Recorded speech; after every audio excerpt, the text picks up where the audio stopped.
This is the fastest Edikaikong soup I have made all my life, and it had no effect on the taste. The first time I made Edikaikong soup, following someone's instruction, it seemed like a really long process. But after cracking the code, I now do it with so much ease and in less time. I want to share that with you and also show you how to make really delicious Edikaikong soup. Alright, welcome everyone to this video. My name is Remy and I make videos from Lagos, Nigeria. Let's start cooking.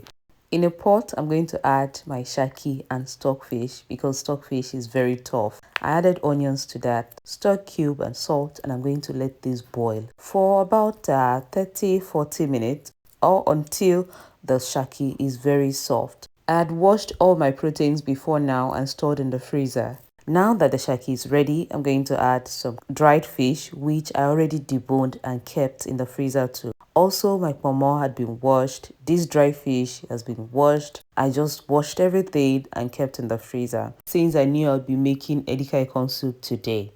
This is the blend of peppers I am using: red and yellow scotch bonnet and some onions. I blended that roughly and added it to this stock.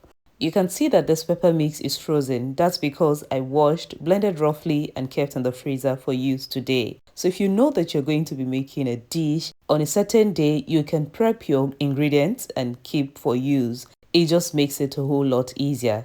After adding the pepper mix, I'm not going to add more water. I'm just going to keep cooking the soup base with the stock I already have in the pot.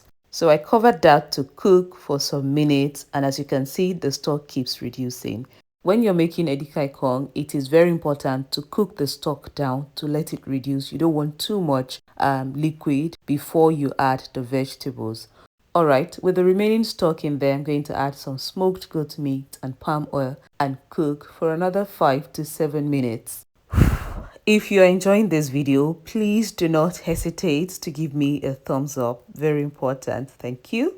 Now that this stock is looking this good, is a good time to add the vegetables. You can see there isn't much liquid in the pot. So I'm going to introduce the water leaves. This has already been washed and chopped nicely. I like to use about 60% water leaves and 40% ugu leaves. Yes, so please keep that in mind. After adding the water leaves, I didn't do anything. I just covered it to wilt so it will be easier and it will reduce and enable me mix it properly.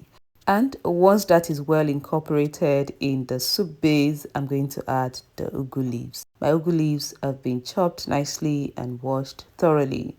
I told you that I'm using 40% of ugu leaves. That is how I do it. So just there to combine as much as you can, and at this point, I also added ground crayfish. Now let me tell you, you may have noticed that I haven't added more stock cube and salt apart from the one I added at the initial stage.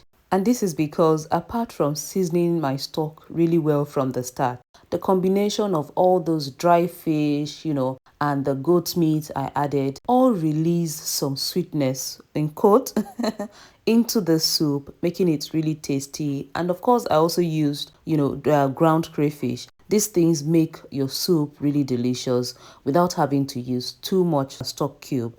Alright, after adding the ugu leaves, I only cooked for 3 more minutes and our soup is ready. As you can see, looking so good and really tasty. I wish you could taste it. So I want to encourage you to make yours. It doesn't have to take so much time. Alright, that's it for this video. Thank you everyone for watching.